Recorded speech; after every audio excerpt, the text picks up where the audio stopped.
We've all been there, whether we've realized it or not, those Division 2 crossroads. One route extends your journey through Washington, D.C., navigating the world tier system. The other thrusts you into the chaos of the Big Apple, confronting the warlords of New York. In the grand scheme, most end up in New York anyways, regardless of the road they initially tread. However, for those viewing in 2024 and beyond, it's not just about the path you choose, it's also about when you choose. Your decision will carry consequences, and they will profoundly affect your experience. Let's find out why.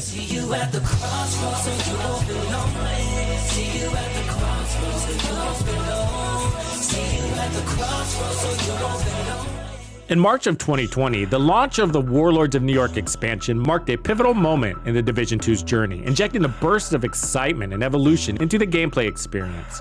As agents ventured into the revamped streets of Lower Manhattan, they discovered not just a new location, but an entirely fresh narrative woven into the fabric of the city. The stakes were higher, the challenges more intense as players pursued rogue agents led by the cunning Aaron Keener. Hashtag Team Aaron. Crucially, the expansion elevated the level cap to 40, requiring players to basically leave behind their entire stash to pursue greener pastures and push their characters to new heights of power and mastery. Vultures! The streets teemed with a renewed sense of danger as factions familiar from the Division 1 were brought into the fold. The recalibration library became a game changer, allowing agents to meticulously tailor and fine-tune their gear, storing recalibrated stats and talents for future exploits, followed much later by the tinkering and the expertise systems. But perhaps the most significant transformation was the shift in the gear landscape. New gear sets, weapons, and talents reshaped the playing field, demanding adaptability and strategic thinking from the agents. Those who embraced the expansion not only experienced an expanded storyline and map, but also found themselves at the forefront of a redefined endgame. The WONI update brought in the character boost. That was aimed at providing players with a quicker way to access the more advanced and challenging content of the game. By allowing players to jump straight to level 30, the character boost was designed to skip the initial grind, giving both new and existing players a shortcut to the more exciting parts of the game without the need for extensive leveling. What the devs probably didn't know at the time is that this tool would eventually become a huge quality of life system. It serves as a lifeline for stash issues, the most efficient resource farm, the optimal way to attain max expertise, a system designed to power level the endgame for players to new heights. The pivotal question that crosses every player's mind at some point is whether to use the boost, and if so, when is the right time to do it. For new players, the WONI Crossroads is a crucial moment in the player's journey. One road will swiftly reach level 30 so you can dive more directly into advanced content. The other road leads to a more traditional grind for a more gradual progression. As you stand at the WONI Crossroads, the fate of your Division 2 journey hangs in the balance. The character boost is a formidable ally, but its implications are monumental. Before you take the plunge, consider your playstyle, preferences, and objectives. Fear not, for this video will equip you with everything you need to make an informed choice, and we're here to guide you to choose wisely. The level 30 boost is accessible to all players, but it's not a freebie. If you purchase the Warlords of New York expansion, you'll receive a boost as part of the package. Alternatively, you can acquire one from the in-game store, though it comes with a 2,000 premium credits price tag. Make sure you have it activated by going to your menu and then add-ons. If you don't have the expansion, you can pick it up here too. Note that characters that have already reached the maximum gear score of World Tier 5 cannot be boosted. This is what you get when you boost. You're actually going to be well equipped. Every agent will have the same loadout options. You're gonna have a basic level 30 loadout that will be a mixed bag. The very first time you boost, you will take advantage of a care package that boosts your resources, giving you 25,000 in E-credits and about 500 in all the main materials for the workbenches. On future characters, you basically won't have any resources, just the gear granted. The boost will complete the quartermaster upgrades for you. All your perks will be complete, and all the skills from the main campaign will all be be available.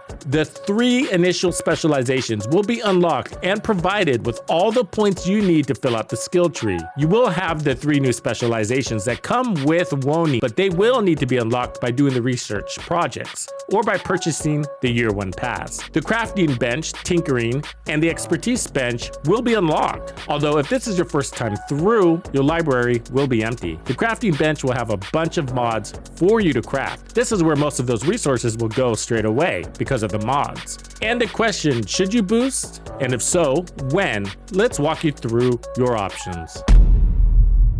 The character boost offers a shortcut to New York by eliminating the base level campaign, world tier system, side missions, and lock you out of some achievements. While main missions can be replayed, side missions disappear permanently, propelling players straight to level 30 and the New York action. This choice is often favored by experienced players looking to create additional characters for resources, stash space, and to swiftly acquire the character's SHD watch and the points that come with it. However, even new players might opt for this route too. Certain players enjoy getting to max power as soon as possible, even at the cost of missing out on story experiences. It's crucial to note that skipping the campaign may lead to challenges in mastering endgame mechanics and experiences, particularly when facing the formidable scaled-up enemy AI. Jumping into the deep end with the more experienced player base could lead to a lot of frustration.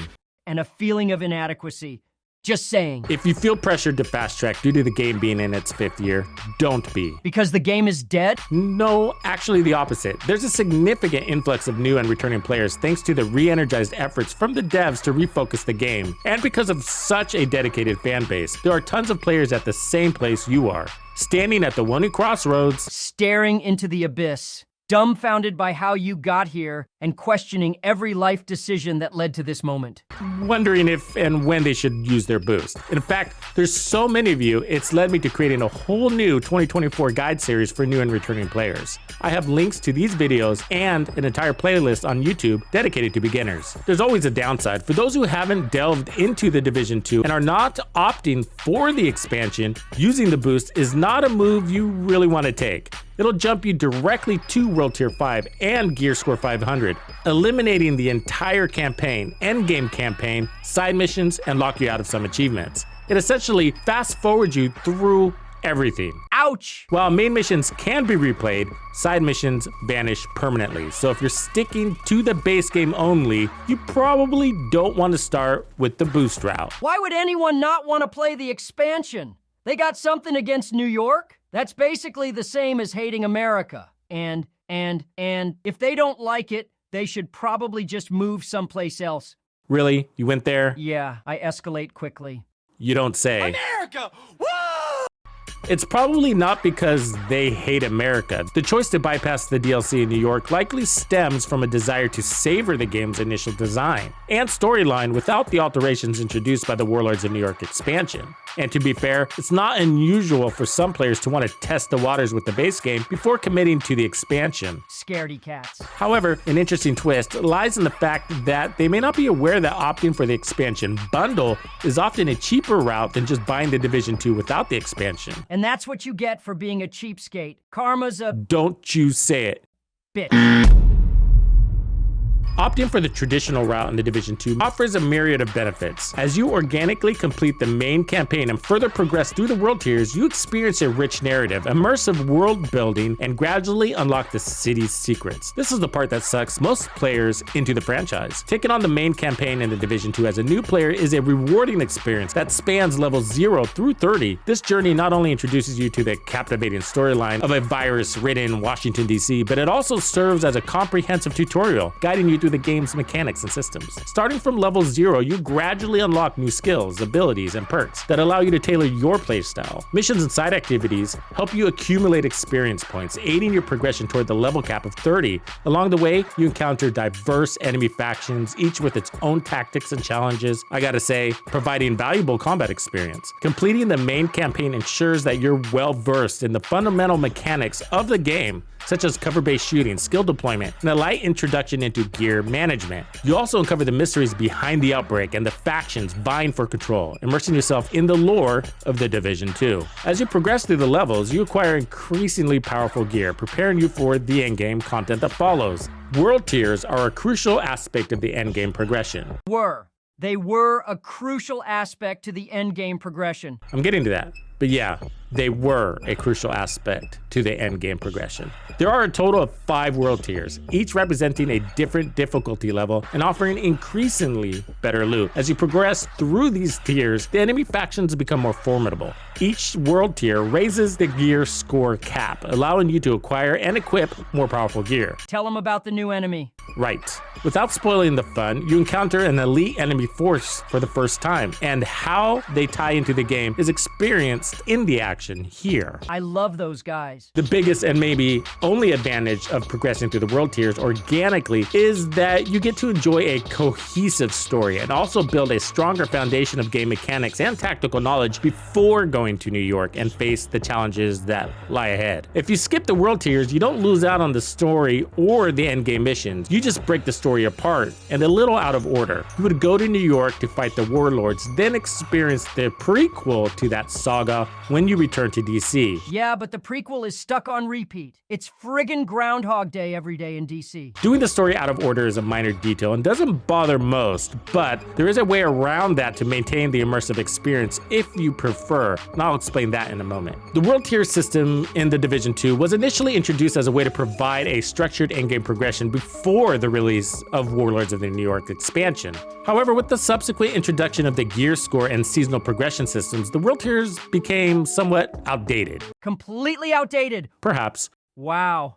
The human just agreed. The gear score system, which assigns a numerical value to your gear, became the primary indicator of a player's progress and capability. While world tiers did offer a sense of progression and difficulty scaling in the past, the game's evolution has rendered this less relevant. Experiencing it again recently myself, I can say it only adds confusion and a little bit of nonsense. You get to understand gear level 0 to 30, and all of a sudden in the world tiers, it basically all functions the same as far as progression goes. The higher the number, the better the stats, but now it's a different series of progression numbers that caps at 500 when you reach World Tier 5. They can't continue with the original series, for example, progressing from level 30 to 31 and so on, because that's the gear series in the expansion, 31 to 40. So basically, all the progression between level 30 and World Tier 5 gear score 500 is equivalent to the progression of level 30 to level 31 when you're in New York. To get to World Tier 5 takes only a few hours if you're determined to push through in a single session. But in New York, the equivalent only takes a couple of minutes. What a waste of your time. I tend to agree. And I recently played through it entirely and organically progressed to New York to see what the player base would miss out on. And? Not much. The current gear leveling system, emphasizing gear score and seasonal power progression, offers a more dynamic and engaging experience. As a result, the world tiers are considered a legacy system, providing a cohesive storyline experience, but an outdated and somewhat confusing progression for players who choose to follow that path. In terms of added value, players might find the world tiers experience enjoyable if they wish to maintain a sense of continuity with the original storyline. But for those seeking the latest and a more current continuity in their character's progression, option 3 might offer a more compelling and rewarding experience. Embarking on the journey of completing the Division 2 main campaign, including reaching level 30, finishing all side missions, and subsequently boosting to New York when you hit World Tier 1 is considered the best route for several compelling reasons. This approach provides players, especially newcomers, with a comprehensive and enriching gaming experience. Firstly, progression through the campaign organically allows players to fully grasp the game mechanics, understand the narrative, and immerse themselves in the world of The Division 2. It provides a foundational experience that helps players become familiar with the various aspects such as combat tactics, exploration, and mission dynamics. Secondly, completing all side missions before heading to New York offers additional context to the game's storyline, unveils hidden narratives, and provides valuable resources. The point of reaching World Tier 1 before boosting to New York is that it unlocks the blueprints from Anaya you can purchase to share stash, resources, and blueprints to your other character. That's a big deal for your first New York City playthrough. And future characters won't have the ability ability to share resources because they won't have access to Anaya unless you take them through the entire campaign again. Definitely not worth it. Right, exactly. Not too good return on your time investment. However, all characters will be able to share stash space going forward. That capability is unlocked once for all and forever. You said there was a way to experience the intended chronological order of the story from the World Tier experience and still boost to New York. I did. Although the world tiers are not a necessary part of your gameplay progression, it's nice to experience the story in order. If you go to New York at level 30, which most people do, you get the world tier story when you come back from New York at level 40. So if you're not in any particular hurry, you can hang back in DC to progress this story. I don't want to spoil the surprises, so what you need to know is this. There will be missions you need to complete to unlock stronghold missions. Every time you complete a stronghold, it will level up your world tier. All these missions are end game campaign missions and will be replayable at level 40 over and over. The catch is that you can only take it to world tier 4. If you go to world tier 5, cap your gear to 500 or both, you will not be able to boost that character any longer. It's not the end of the world, but the biggest loss will be the points boosting adds to your 3 specializations skill trees. And in New York, some of those skills come out to instant damage and added utility for survival. I just did it both ways to be able to provide you with the best recommendation. I played through World Tier 5 and went to New York organically, and I boosted past the world tiers. And I gotta say, I think the world tiers are worth skipping. That checks out. So for this part, my final recommendation for players standing at the crossroads. Option 3, go to World Tier 1, buy the blueprints to share from Anaya, complete all your side missions, then head to New York. Option 4 is for those who have already reached level 40, but it's something you should be aware of as a new player too. This will give you the foresight you need to prepare future characters when doing your first run through. Let me take a moment to inject something very important you need to know. Earlier I mentioned that additional characters and boosting is maybe the most important endgame system we have. I stick by that. It's crucial to understand the significance of additional characters and the boosting system as it plays a pivotal role in the Division 2's endgame experience. Whether this was intended or not, I don't know. The scarcity of inventory space, the rarest resource in the game, makes having multiple characters essential, expanding your capacity from 300 to 900 items. Stash issues become increasingly challenging with each new season, and having additional characters becomes a strategic solution. Only for you. Hoarder. Yes, me included, but I'm not alone. You need therapy. Beyond just inventory space, these characters serve as resource mules, leveraging the passive income generated in the form of watch points as they passively level up alongside your main character. These watch points can then be used to acquire rare and valuable resources, crucial for various endgame systems. The 4 vampires. Additionally, multiple characters provide access to more exotics, a necessity for acquiring exotic components vital to these benches. Bloodsuckers. I'm telling you this now because understanding these advantages and having a plan during your initial Warlords of New York playthrough sets you up for huge ongoing benefits. The conventional approaches to crafting new characters, such as depending on friends to carry you, have become a bit dated and are also impractical, especially for the solo players. Yeah. I like to do it on my own time. Me too. I've built an entirely new strategy tailored for 2024 to effectively accelerate additional characters through New York, providing access to potent gear right away and offering a solo experience with the power of a full team. Delusions of grandeur. Well, I used 3 characters on a new account to test it out, so I'd say I have an actual recipe for grandeur. What's changed between now and back then when those dated methods were spread? Well, only new systems, game modes, and quality of life changes. The strategy I developed has only recently become possible, and I'm not even sure if anybody knows about it. At least there's not anything out there covering it, and I'm pumped to bring it to you as soon as possible. I'm working on it right now, so stay tuned for the upcoming guide and ensure your notifications are activated so you won't miss out on optimizing your Division 2 experience. Behold, Tux is from the future. Yeah, it pays to have the endgame experience in mind when going through New York. Players should initiate the creation of additional characters as mules as soon as reasonably possible in their Division 2 journey. Before, we used to wait until we had a watch size north of 2,000 points, even 4,000 SHD points. But since the expertise system was introduced, Vampire. the player-based sentiment has changed on that. Early implementation ensures a smoother progression, allowing these characters to level up alongside their main character. Even if it's not in big chunks, you still get the benefit of additional resources from your watch points now that are also shared with your main character. More space, of course, and your mules can access projects for easy exotics every week. And since those are in such demand, and will be even more with the Project Resolve enhancements to reroll exotic attributes. All in all, you accumulate essential resources more efficiently, and starting this process early on prevents unnecessary delays to power leveling up your endgame, which is what frustrates most players, noob or not. Bandidos, have you created additional characters yet? If so, how many so far? I got a tip. Quit acting like there's something special you need to know in this game. There are only 3 builds able to complete any of the content, otherwise you just need 8 friends. If you don't have that, you're probably a loser. Thank you for hanging out with me today. My name is TuxedoBandido. That's TitoBandido. You know it! This was another episode of The Division 2. If you found this video helpful, subscribe, like, and turn on notifications to ensure you don't miss out on the fantastic experiences waiting for you in The Division 2. And if you like builds like this, check out the recommended build video I have here for you. If you have anything you want to see covered, be sure to let me know in the comments below. And thank you to all the channel members and donors who make everything possible. Tux Nation wouldn't be without you.